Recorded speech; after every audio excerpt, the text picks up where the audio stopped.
তোমরা তো বুঝো না। আল্লাহ তাআলা বলবেন, কে বলবেন? আল্লাহ তাআলা বলবেন, দুনিয়ায় মুখ ফেরাইয়া নিসলা, একটু সময় দিয়া বসো নাই?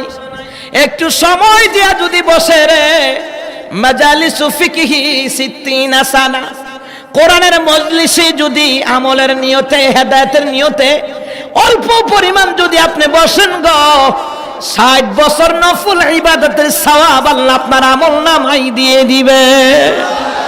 আরে জোরে বলুন সুবহানাল্লাহ।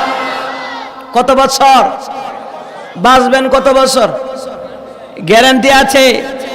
হঠাৎ যে কোনো একদিন মৃত্যু হয়ে যাবে।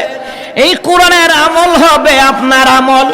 কোরআন পড়তে পারেন না, কিন্তু কোরআনের পক্ষে থাকার কারণে কিয়ামতের ময়দানে এই কোরআন সুপারিশ করিয়া জান্নাতের ফয়সালা করে দিবে। এই কোরআনের পথে চলবার জন্য, শাহাদাতের মৃত্যু হওয়ার জন্য তৌফিক কামনা করব কার কাছে? জোরে বলেন, কার কাছে? আল্লাহর কাছে তৌফিক কামনা করব। এই কোরআনের মাহফিলটা যেন আল্লাহ পাক দায়েম আর কায়েম রাখেন, বলে আমিন। আমার প্রিয় ভাই আনোয়ার ভাই, জহুরুল আলম ভাই এবং এখানে যারা আছেন প্রশাসনের ভাইয়ারা, সর্বদলীয় ভাইয়ারা, আমরা মুসলমান, আমরা কখনো হিংসা বিদ্বেষ রাখবো না। সে অমুক দল করে, সে অমুক দল করে, মানে অমুক দল করে তমুক দল করে মানে কি? সবাই আমরা মুসলমান, আমরা সমাজে ঐক্যবদ্ধ হয়ে থাকতে চাই। কথা কোন ঠিক কিনা? হিংসা বিদ্বেষে কি আমলনামায় নেকি পাবেন না হাসরের ময়দানে? মিশকাতুল মাসাবির মধ্যে এসেছে, আমলনামায় অনেকের নেকি থাকবে না, আমলনামা দেওয়া হবে, সে দেখবে সাদা কাগজ, কি রে আল্লাহ আমল তো করেছিলাম। আল্লাহ বলবেন, ওই যে হিংসা বিদ্বেষ নিয়ে চলাচল করেছো, এই জন্য আমলনামা একেবারে জিরো হয়ে গেছে। হিংসা বিদ্বেষ রাখা যাবে? পাপকে ঘৃণা করো, পাপীকে নয়। মানে মানে মানে কি? আমি একটা অনলাইনে পত্রিকার মধ্যে আমি এটা দিয়েছিলাম। হুজুর এটা আপনি কি বললেন? পাপকে ঘৃণা করো, পাপীকে নয়। আমি বললাম, সেই হাদিসটা কি আপনারা জানেন না? পাপ কাজটাকে ঘৃণা করব, পাপীকে নয়। পাপী লোকটাকে যদি ঘৃণা করে দূরে সরাইয়া রাখি, এই লোকটারে বুঝাইয়া সঠিক পথে আনবে কে? কথা বলেন না কেন? এই লোকটাকে সঠিক পথে বুঝাইয়া আনবে কে? ওয়াযালিকা আযআফুল ঈমান। মনে মনে তাকে হিংসা করো মানে কি জানেন? এটার আধ্যাত্মিক অর্থ হলো পাপটাকে ঘৃণা করব আর পাপী লোকটাকে বুঝাবো, ভাই রে এই কাজটা সঠিক নয়, এটা খারাপ রাস্তা, এগুলা থেকে তুমি ফিরে আসো। তাকে বুঝাতে হবে। তাকে যদি ঘৃণা করে দূরে রাখি তো তাকে কে শুধরাবে? হ্যাঁ, হাসরের ময়দানে আল্লাহ বলবেন, তুমি তো জান্নাত চাইলে, তোমার ভাইরা সে যে পথভ্রষ্ট হয়ে গেল বুঝিয়েছিলা, তখন কি জবাব দিবেন? তখন কি জবাব দিবেন? বুঝাতে হবে। এই যে যারা অপরাধ করে, আমার প্রশাসন ভাইরা জেলে নিয়ে যায়, তাদেরকে বুঝাইয়া দেয়, তাদেরকে এই জেলখানায় রাখা হয় কেন? সেজন্য বুঝতে পারে যে আসলে আমি অপরাধ করছি, এই জন্য আমার কারাগারে রাখছে, সেজন্য তার ভুলটা শুধরায়। কথা কোন ঠিক কিনা? ফেরাউনের বাবুর্চিরে মুসা কালিমুল্লাহ দিছে এক থাপ্পড়, গেছে গা মারা। তাজকিরাতুল আম্বিয়ার মধ্যে আল্লাহ বলেন, মুসা কামটা কি করলা? মুসা কয়, আল্লাহ এত মারার লেগে থাপ্পড় দিছিলাম না, আমি থাপ্পড় দিছি যাতে হেল ভুলটা শুধরায় জায়গা। আল্লাহ বলেন, মুসা তুমি বুঝো না, শিশুকালে ফেরাউনকে থাপ্পড় দিছিলে, হ্যাঁ বুঝছে, 7 আসমান ভাঙ্গা পড়ছে হের গালের উপরে। আর তুমি এখন অ্যাডাল্ট হয়েছো, বয়স্ক হয়েছো, আর এখন থাপ্পড়টা কোন আন্দাজে পড়বো জানো না?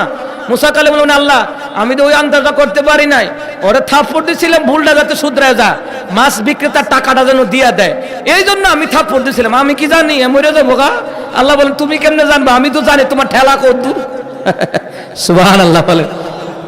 একজন পয়গম্বরের শরীরে আপনি জানেন কত শক্তি ছিল? 40 জন বনি ইসরাইলের শক্তিশালী যুবকের শক্তি এক একজন পয়গম্বরের শরীরে আল্লাহ শক্তি দিয়েছে। আমার নবী শরীরে কেমন শক্তি? হ্যাঁ, 400 জন বনি ইসরাইল যুবকদের কিংবা 400 জন সেরা সেরা যুবকদের মুহাম্মদের শক্তি আল্লাহ তার হাবিবকে দিয়ে দিয়েছে। রাসূল কিন্তু কাউরে থাপ্পড় দিয়ে মারেন নাই, কারো জন্য অভিশাপও দেন নাই। আর আমরা কিছু না হইলে কিন্তু আমার মা বোনেরা যে অভিশাপ দেয় কি জানেননি?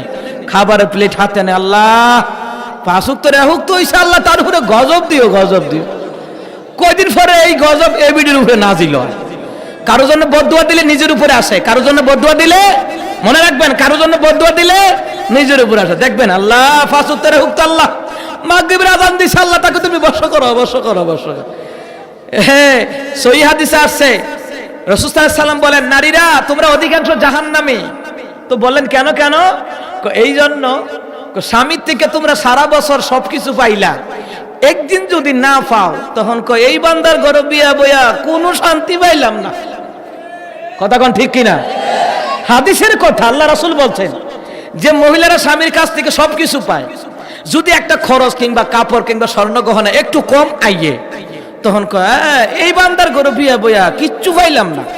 রাসূল বলেন এই অকৃতজ্ঞ হওয়ার কারণে, স্বামীর প্রতি অকৃতজ্ঞ হওয়ার কারণে তোমরা অধিকাংশ নারী জাহান্নামী। এই জন্য তোমরা সাদাকা করো, তখন নারীরা গিয়ে যত স্বর্ণের কানের চেন মানে কানের দুল, নাকের ফুল, যা যা আছে রাসূল রাইনা দিন, হুজুর আমরা আল্লাহ রাস্তায় সদকা করে দিলাম, আমরা যেন স্বামীর প্রতি যেন এরকম যেন নাকুশ না হয়, আপনি দোয়া করবেন। যেরকম সুবহানাল্লাহ।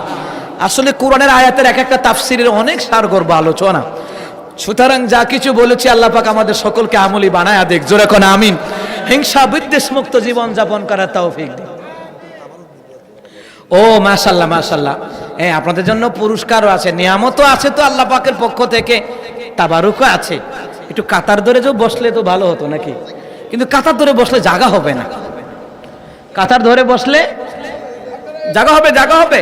জি একটু কাতার ধরেন। সুবহানাল্লাহ, আলহামদুলিল্লাহ, লা ইলাহা, সুবহানাল্লাহ, আলহামদুলিল্লাহ, লা ইলাহা, সুবহানাল্লাহ, আলহামদুলিল্লাহ,